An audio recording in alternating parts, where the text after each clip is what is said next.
After my husband said he could do better, my multi-million reveal shattered his luxury fantasy. My name is Kendra, and I am 34 years old.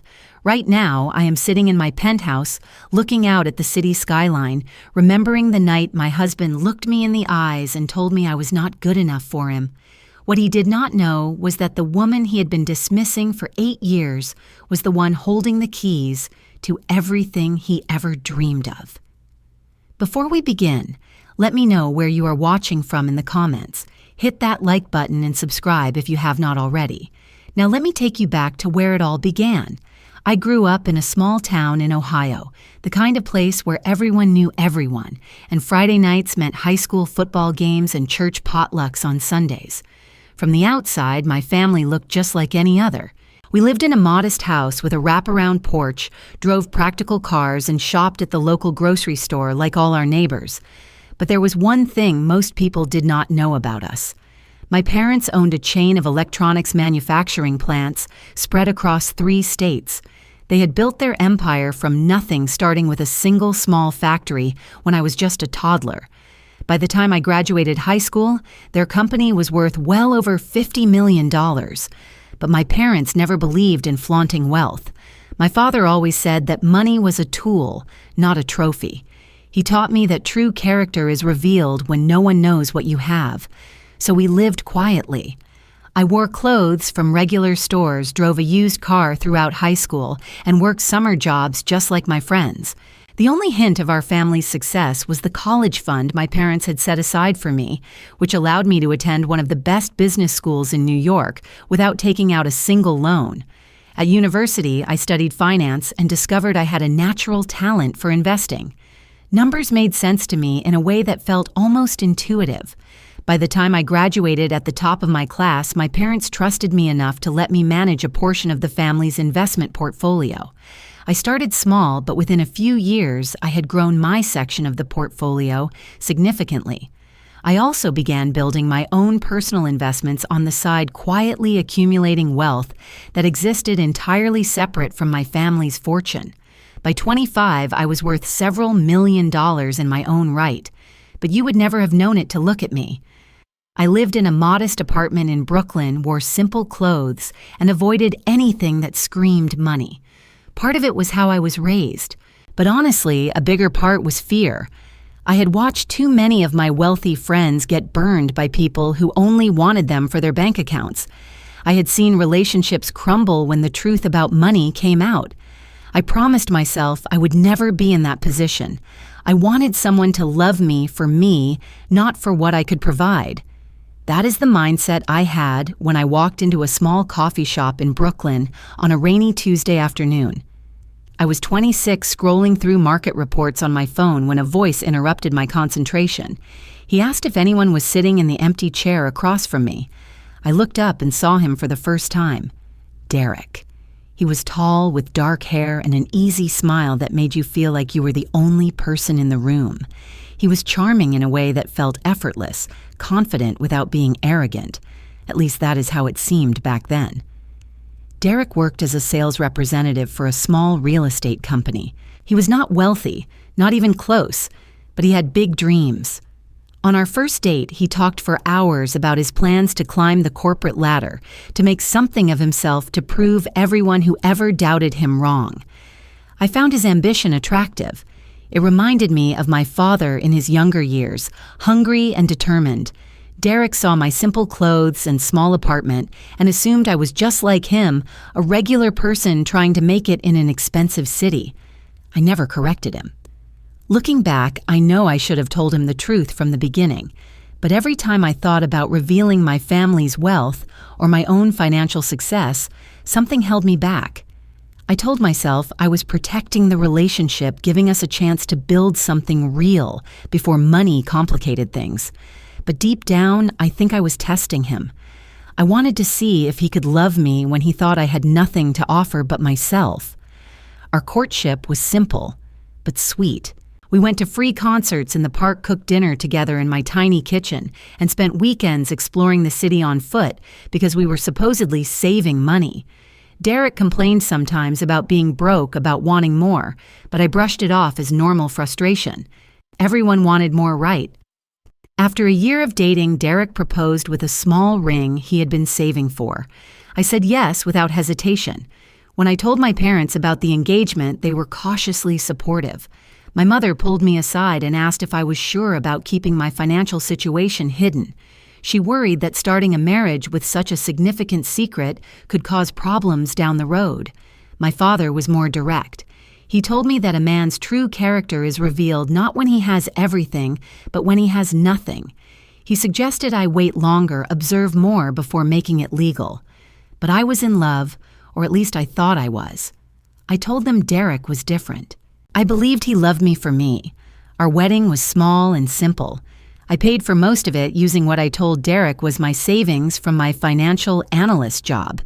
He never questioned where the money came from, though I did notice a flicker of disappointment when he realized we would not be having the grand celebration he had sometimes hinted at wanting. After the ceremony, we moved into a 2-bedroom apartment in Queens. It was nice, but nothing extravagant. I continued working remotely for my family's investment company, though Derek believed I was just a regular analyst at a mid-sized firm. The lies were small at first, easy to maintain. I told myself they were harmless, that one day, when the time was right, I would tell him everything. That day never seemed to come. And as the months turned into years, I began to realize that the man I married might not be the man I thought he was. The first year of our marriage was what I would call cautiously happy. We settled into a routine that felt comfortable even if it was not particularly exciting. I worked from home most days, managing investments and analyzing market trends, while Derek left early each morning for his sales job. We would meet for dinner, talk about our days, and fall asleep watching television. It was ordinary, but I treasured the ordinariness of it. After growing up with the constant awareness of wealth and all the complications it brought, ordinary felt like a gift. But even in that first year, I started noticing small things that made me uneasy. Derek had a habit of comparing our life to others. He would come home from work and mention how his coworker just bought a new car, how another colleague's wife wore designer dresses to company events, how everyone seemed to be moving up in the world except us. At first, I thought he was just venting. Everyone needs to release frustration sometimes. But the comments became more frequent, more pointed. One evening, about 8 months into our marriage, Derek came home in a particularly sour mood. He had been passed over for a promotion he felt he deserved. I tried to comfort him, suggesting we order his favorite takeout and watch a movie. But he was not interested in comfort. Instead, he looked around our apartment with a kind of disgust I had never seen before. He said he could not believe this was his life.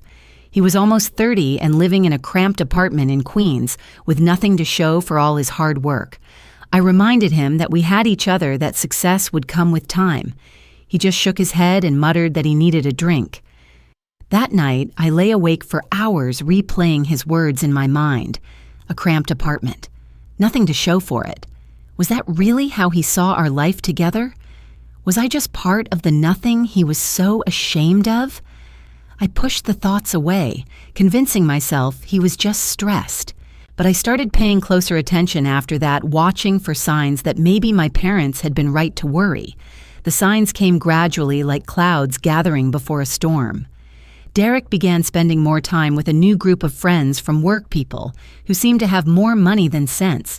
They went to expensive bars, talked about their investment portfolios and vacation homes, and competed to see who could flash the most impressive watch or car keys. Derek came home from these outings buzzing with a strange energy, a mixture of excitement and resentment. He wanted what they had, and increasingly he seemed frustrated that I could not help him get it. About a year and a half into our marriage, Derek's company threw a birthday party for one of the senior executives. It was held at a rooftop venue in Manhattan, the kind of place with stunning views and a dress code that made clear you were expected to look your best. I wore my nicest dress, a simple black number I had bought on sale years ago. I thought I looked fine. Derek did not agree. As we waited for the elevator in our building, he looked me up and down with an expression that made my stomach drop. He asked if that was really what I was planning to wear. I said yes, confused by his tone. He sighed and said nothing else, but his disappointment was palpable. At the party, I felt invisible. Derek spent most of the evening networking, leaving me to make small talk with strangers who seemed more interested in their champagne than in meeting the wife of a junior sales rep. I did not mind the solitude at first. Parties like this were not really my scene anyway. But then I noticed Derek standing with a group of colleagues laughing at something one of the wives had said. She was polished in a way I was not wearing a designer dress and carrying a handbag that probably cost more than our monthly rent. I watched Derek watch her, and something cold settled in my chest. On the drive home, Derek finally said what he had been thinking all night. He asked why I could not at least try to look like I belonged there. He said the other wives knew how to dress, how to present themselves, how to be assets to their husbands. The word asset hit me like a slap. Is that what I was supposed to be? An asset, I asked him what exactly he wanted me to do differently. He said maybe I could put in some effort, try to be someone he was not embarrassed to introduce. Then he turned up the radio, ending the conversation. I sat in silence for the rest of the drive, my mind racing. I could have told him the truth right then. I could have explained that I had access to more money than he could imagine, that I could buy those designer dresses and handbags without blinking. But something stopped me. Maybe it was pride. Maybe it was the growing realization that the man sitting next to me would not love me more if he knew I was wealthy. He would just love my money. Over the next few months, Derek started asking more questions about my family. He wanted to know if they could help us with a down payment on a house. He suggested that surely they had some connections that could help his career.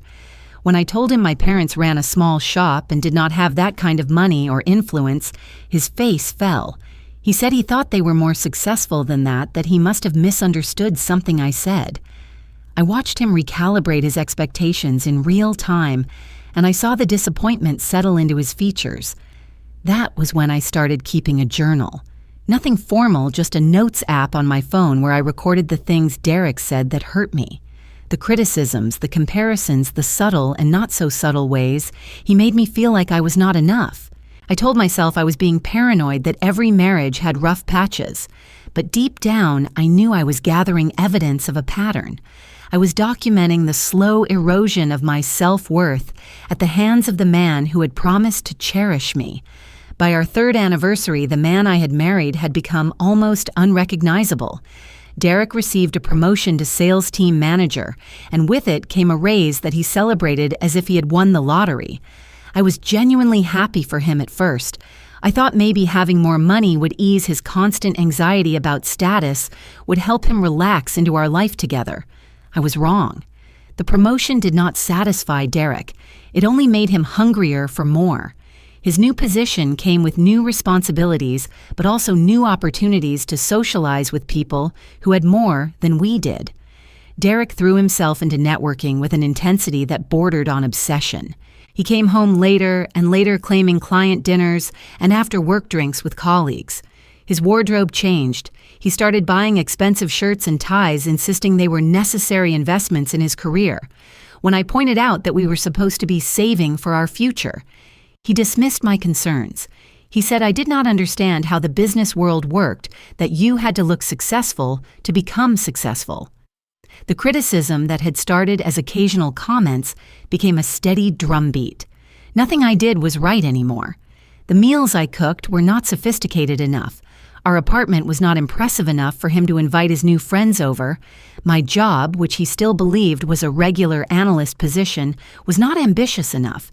He started referring to me as his starter wife in what he claimed was a joke, but his eyes never laughed when he said it. I remember one night vividly.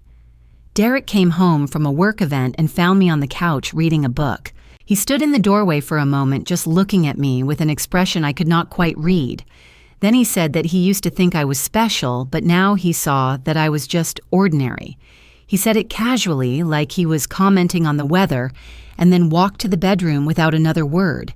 I sat there holding my book, unable to move, feeling the weight of his words sink into my bones. Around this time, Derek started mentioning a new colleague named Vanessa. At first, it was innocent enough. Vanessa had closed a big deal. Vanessa had impressed the CEO. Vanessa knew how to command a room. But the mentions became more frequent, more admiring. He compared us constantly, always in her favor. Vanessa knew how to dress. Vanessa understood networking. Vanessa was going places. The message was clear even if he never said it directly. Vanessa was everything I was not. I met Vanessa once at a company picnic I was essentially forced to attend. She was beautiful in that polished magazine way, with perfect hair and designer clothes that fit her like they had been tailored specifically for her body. When Derek introduced me as his wife, Vanessa's smile was courteous, but her eyes assessed me with barely concealed judgment. She asked what I did for work, and when I said I was a financial analyst, she nodded as if that explained everything about me. Then she turned to Derek and started talking about a new project they were working on together, effectively dismissing me from the conversation. On the drive home, I asked Derek about Vanessa. Was there something going on between them? He laughed, but it was not a reassuring laugh. He said I was being ridiculous, that Vanessa was way out of his league. Then he added, almost as an afterthought, that she was out of my league too. I did not know how to respond to that. Was it supposed to be a compliment? An insult? Both a few weeks later, I found messages on Derek's phone. He had left it on the kitchen counter while he showered, and it buzzed with a notification from Vanessa. I knew I should not look. I looked anyway. The messages were not explicitly romantic, but they were intimate in a way that made my stomach turn. Inside jokes I did not understand. Compliments about how he understood her in a way no one else did. Plans to meet for lunch, just the two of them at restaurants, nicer than any place Derek had taken me in years. When I confronted him, he accused me of invading his privacy. He said Vanessa was just a friend, that I was paranoid and jealous because I knew I could not compete with someone like her. Despite everything, I kept paying the bills. Derek did not know that the rent check each month came from an account I funded. He did not know that when his car broke down, I covered the repair costs through what I claimed was a small emergency fund. He did not know that our weekend trips and anniversary dinners were subsidized by money I moved quietly from my investments. In his mind, we were living on his income, and he was the provider. That illusion was important to him, so I maintained it. But maintaining it was exhausting both financially and emotionally. My parents visited once during this period. They had offered to come many times, but I always made excuses. This time, I ran out of excuses. They arrived dressed simply as I had asked, driving a rental car instead of anything that might reveal their actual lifestyle. Derek was polite, but clearly unimpressed. Over dinner, he made comments about their small shop, asked if business was tough with all the big corporations taking over. My mother smiled graciously and said they managed just fine. My father stayed quiet, but I could see him studying Derek with an intensity that made me nervous. Later that night, after Derek had gone to bed, my mother found me in the kitchen. She took my hands in hers and asked me directly if I was happy. I started to give my usual reassurances, but the words caught in my throat. My mother just nodded as if my silence had told her everything she needed to know. She said she and my father would support whatever decision I made, but she wanted me to remember something. She said that loving someone should make you more yourself, not less. She asked if Derek made me more myself or if he was slowly erasing me. I did not have an answer. The years between our 5th and 8th anniversary were the darkest of my life. What had started as occasional criticism had become relentless erosion.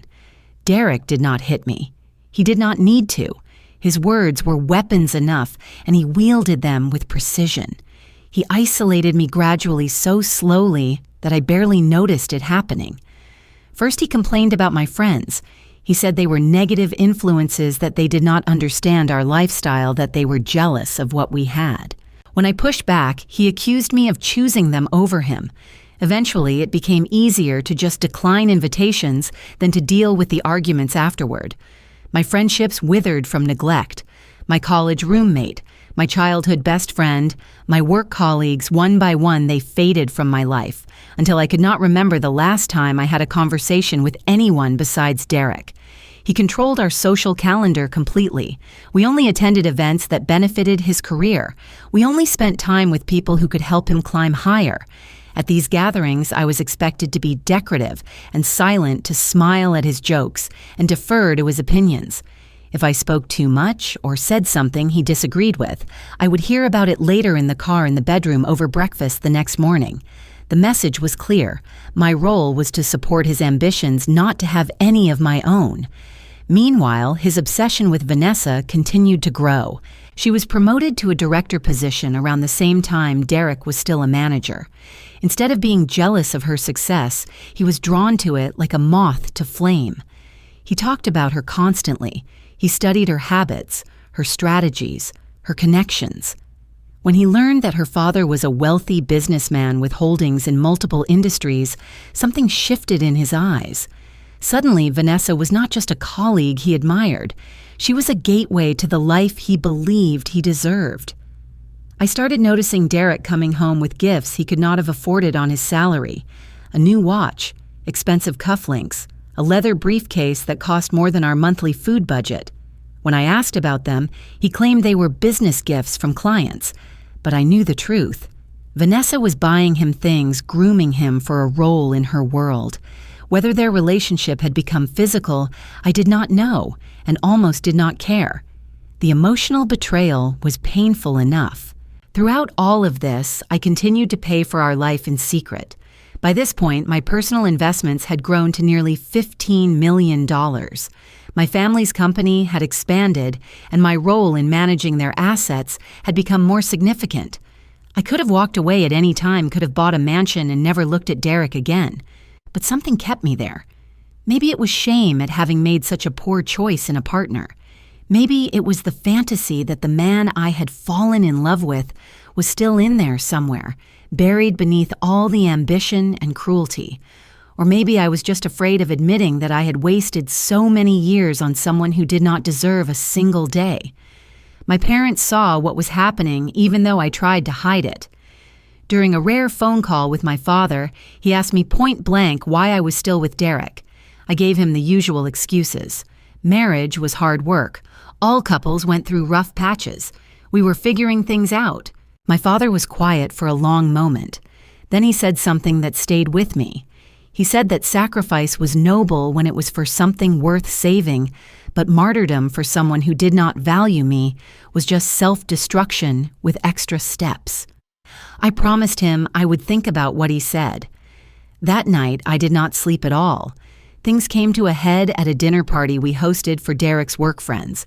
I spent days preparing cooking, elaborate dishes, cleaning our apartment until it sparkled, even buying a new dress, in hopes that maybe, just maybe, Derek would look at me with something other than disappointment.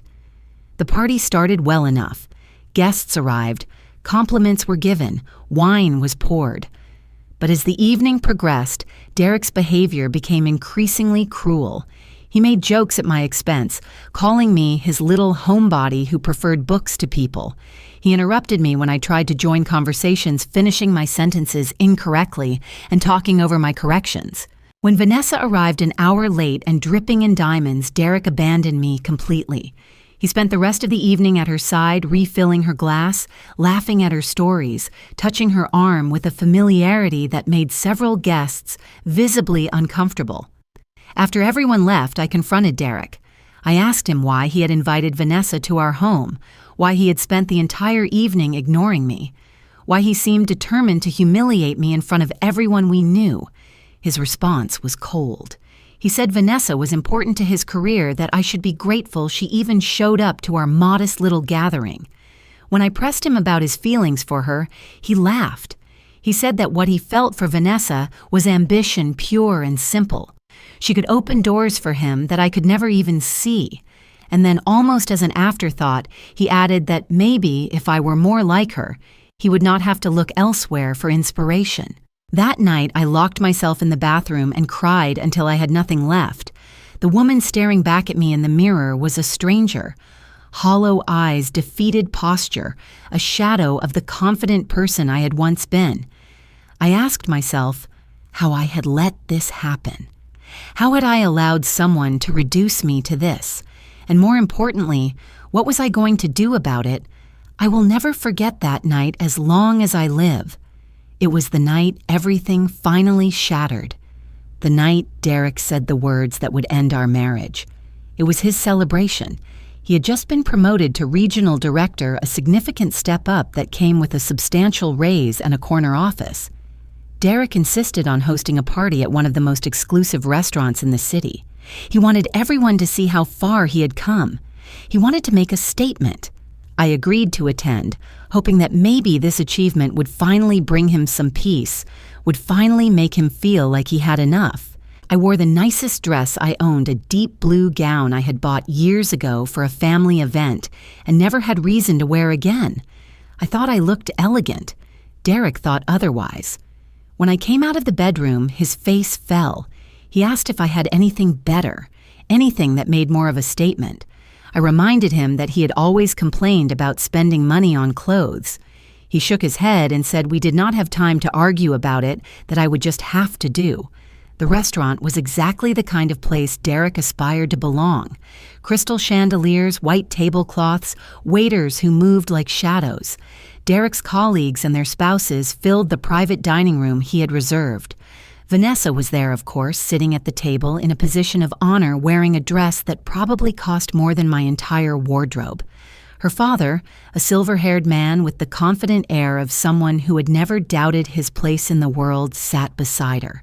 From the moment we arrived, Derek treated me like an afterthought. He guided me to a seat at the far end of the table, then immediately gravitated to Vanessa and her father. I watched him work the room, shaking hands, accepting congratulations, laughing at jokes I could not hear.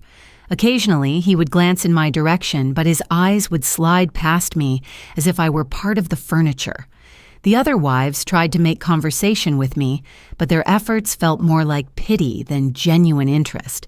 I could see them exchanging glances, silently wondering why Derek's wife was so ordinary. As the evening wore on, I noticed Derek drinking more than usual. His cheeks flushed, and his voice grew louder, more boastful.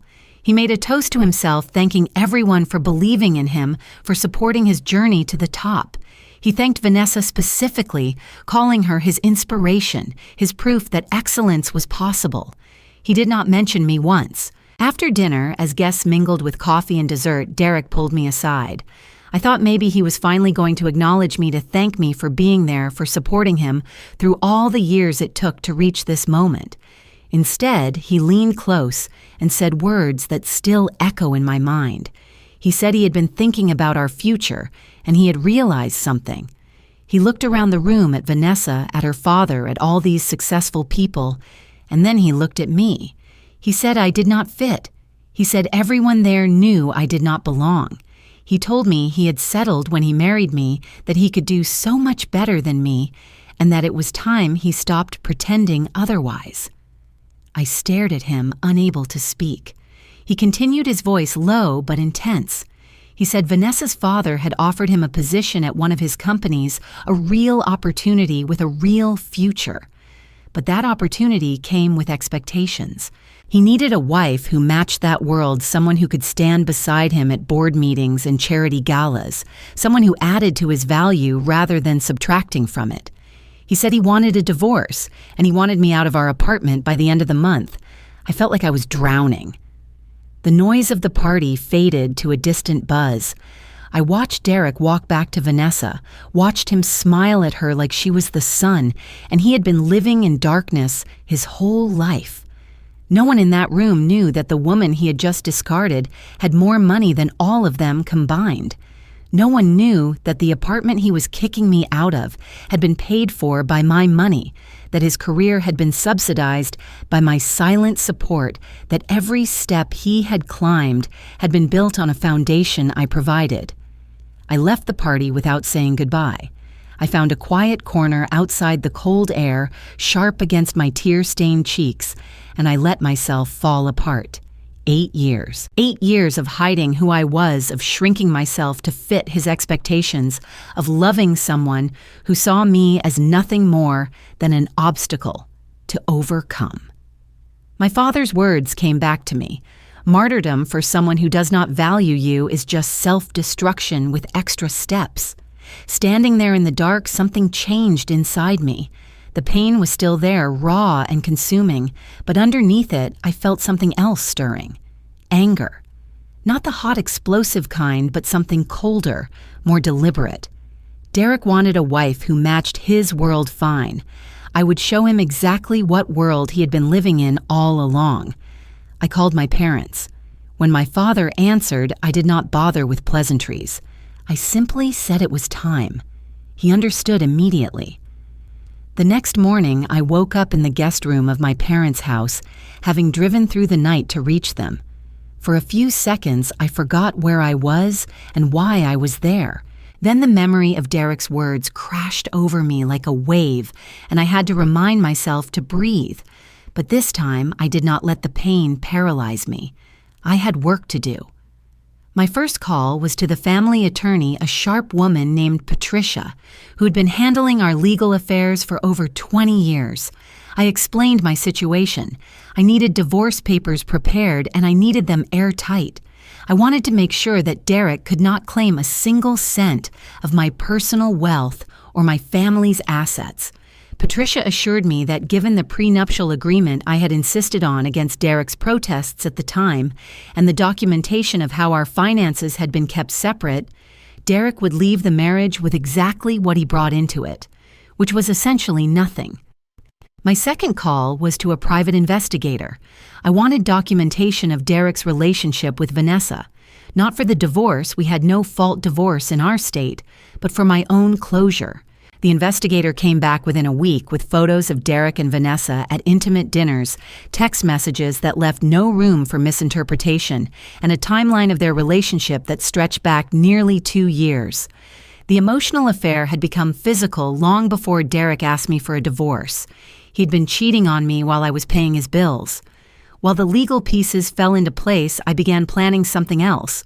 Call it petty if you want, but after 8 years of being made to feel small, I needed Derek to understand exactly who he had been dismissing. I did not want revenge in the traditional sense. I did not want to hurt him or destroy his career. I just wanted him to know the truth, and I wanted him to know it in front of everyone who had watched him treat me like nothing. I decided to throw a party. I told Derek I wanted to host a farewell dinner, a chance to apologize for the years I had failed to meet his expectations and to wish him well in his new life. Derek predictably loved the idea. He saw it as a final confirmation of his superiority, one last chance to bask in his victory before moving on to bigger and better things. He enthusiastically agreed and even suggested we invite his colleagues, his new partners Vanessa and her father. He wanted witnesses to my surrender. I said that sounded perfect. The preparations took 3 weeks. I flew to Paris to meet with a designer who had dressed royalty and movie stars. I commissioned a gown that cost more than Derek's annual salary, a stunning piece that would make clear I was not the mousy wife he had dismissed. I retrieved my grandmother's diamond jewelry from the family vault pieces that had not seen the light of day since her funeral. I rented the same restaurant where Derek had humiliated me, booking the entire venue for the evening. My parents offered to help, but this was something I needed to do myself. 8 years of hiding had brought me nothing but pain. It was time to step into the light. As the day approached, I felt a strange calm settling over me. The fear and insecurity that had defined my marriage seemed to evaporate with each passing hour. I spent time with old friends I had neglected, reconnecting with the people Derek had driven away. I threw myself into work, reminding myself that I was good at what I did, that I had value beyond being someone's wife. I looked at myself in the mirror and for the first time in years recognized the woman looking back. The night before the party, I could not sleep, not from anxiety, but from anticipation. Tomorrow, Derek would finally see me, not the diminished version of myself he had created, but the real Kendra, the one I had hidden away to protect a love that had never deserved protecting. The restaurant looked even more magnificent than I remembered. I had hired a decorator to transform the space with cascading flowers, soft golden lighting and elegant touches that spoke of old money and quiet confidence. It was the kind of setting that made people straighten their posture and lower their voices, the kind of setting Derek had always dreamed of belonging to. I arrived early before any guests. The manager met me at the door, recognizing me now from the photos my assistant had sent ahead. The staff had been briefed on the evening's program, including the presentation I had planned. Everything was in place. All I had to do was wait. I stood in front of a mirror in the private lounge, taking in my reflection. The gown was everything the designer had promised, a work of art that moved like water and caught the light, like captured starlight. My grandmother's diamonds glittered at my ears and throat. My hair was styled in soft waves that framed my face. I looked like someone who had never doubted her worth for a single moment. The guests began arriving at 7. Derek came early, eager to play host to what he thought was his victory party. When he saw me, he stopped in the doorway, his expression flickering through surprise, confusion, and something that might have been fear before settling into forced casualness. He asked where I had gotten the dress. I smiled and said it was a gift to myself.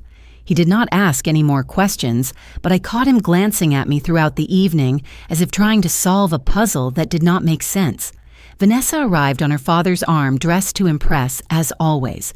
She gave me the same dismissive once-over she had at every previous meeting.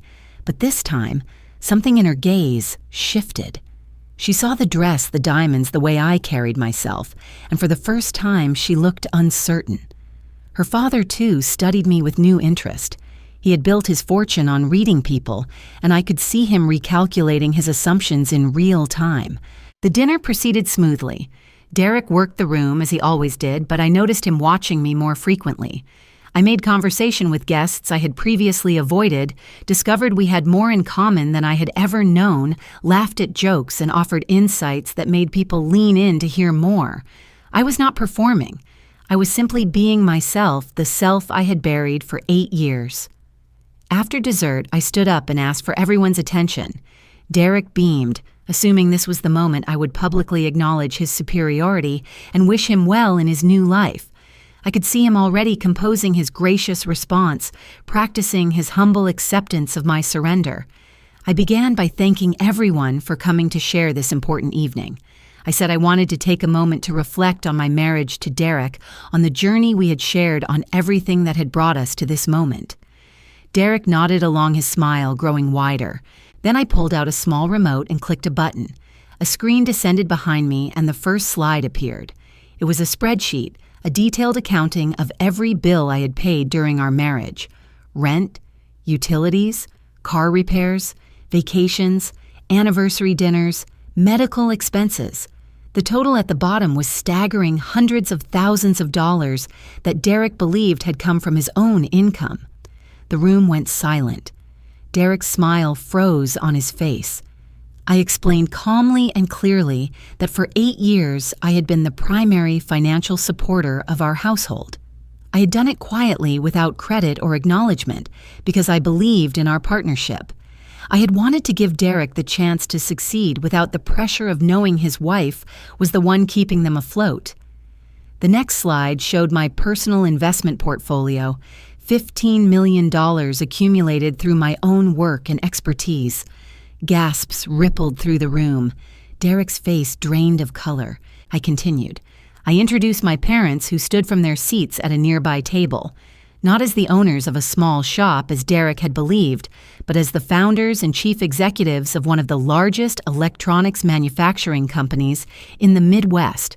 Their net worth was a matter of public record for anyone who cared to look, somewhere north of $70 million. I showed the deed to the penthouse apartment in Manhattan that I had purchased 3 years ago, a property worth more than Derek would earn in his entire lifetime.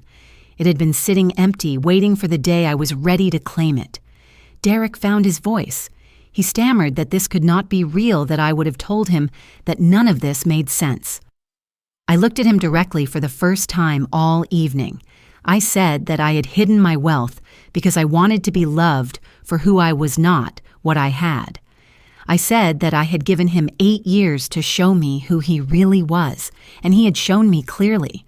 I said he had called me ordinary, had said he could do better, had made me feel worthless. But the truth was, for 8 years, he had been living off the woman he despised. I walked over to where Vanessa sat with her father. I noted conversationally that I had done my research on their company. The financials were not as strong as they appeared. They needed investors, partners with deep pockets and solid connections. I smiled and said that unfortunately, I would not be available to help. Vanessa's father stood abruptly and muttered something about needing to leave. He collected his daughter, shot Derek a look of pure contempt, and walked out without another word. One by one, the other guests began making their excuses. The room emptied until only Derek and I remained. He tried one last time. He said he was sorry that he had not known that everything would be different now. He reached for my hand, his eyes desperate. I stepped back. I told him it was too late for apologies. I pulled out the divorce papers my attorney had prepared and placed them on the table. I told him to sign them or fight them. It did not matter to me. Either way, I was done. I walked out of the restaurant into the cool night air. My driver was waiting with the car. As I slid into the back seat, I allowed myself one glance back at the restaurant. Through the window, I could see Derek standing alone, holding the papers I had given him, looking like a man who had just watched his world collapse. I told the driver to take me to my penthouse. For the first time in 8 years, I was going home. The months following that night were not as triumphant as you might expect. Yes, there was satisfaction in finally revealing the truth. Yes, there was relief in walking away from a marriage that had slowly been destroying me. But there was also grief, deep and unexpected grief, for the years I had lost, for the love I had believed in, for the woman I had allowed myself to become. I spent the first few weeks alone in my penthouse processing everything. I cried more than I thought possible. I raged at Derek, at myself, at the circumstances that had led me to sacrifice so much for someone so unworthy.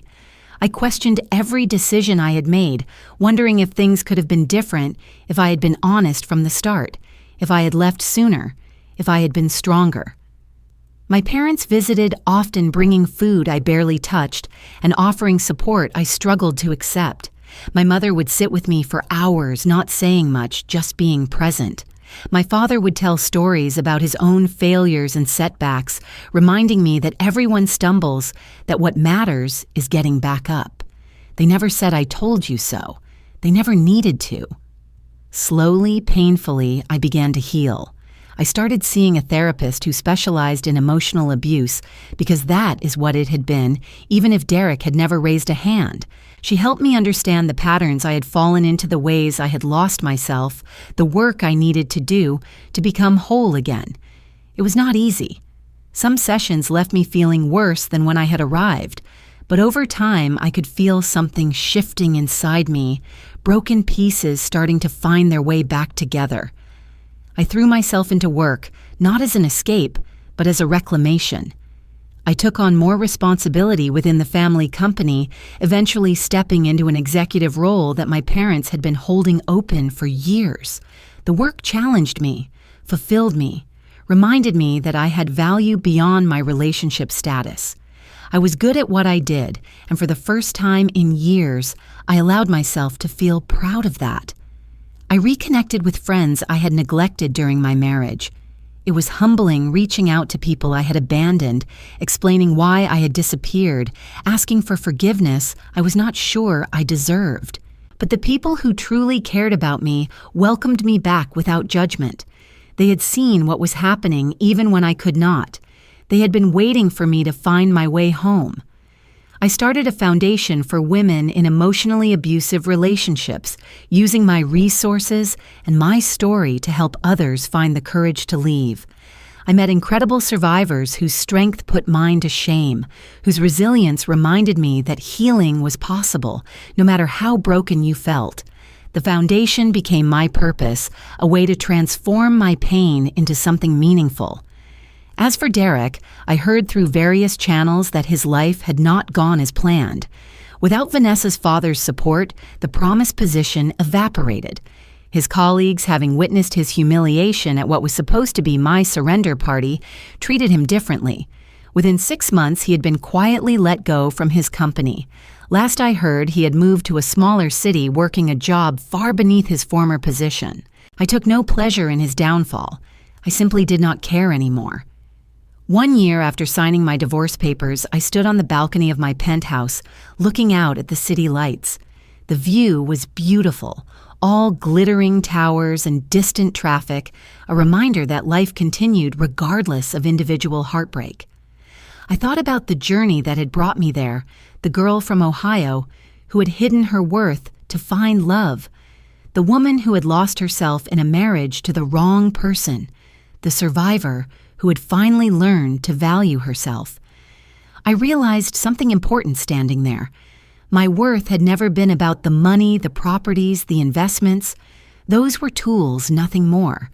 My worth lay in my resilience, my capacity for growth, my ability to rise from the ashes of a life that had nearly consumed me. Derek had called me ordinary, but there was nothing ordinary about surviving what I had survived and emerging stronger on the other side.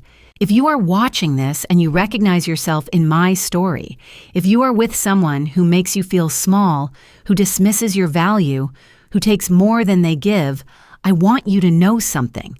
You deserve better. Not because of what you have or what you can provide, but simply because you are a human being worthy of love and respect. It took me 8 years to learn that lesson. I hope it takes you less. Someone once asked me if I regretted hiding my wealth, if I wished I had been honest from the beginning.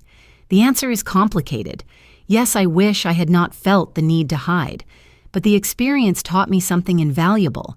It taught me that the wrong person will find a reason to devalue you no matter what you have, and the right person will see your worth regardless. The problem was never my honesty or lack thereof. The problem was that I chose someone who was incapable of loving me as I deserved to be loved. These days, I am careful about who I let into my life.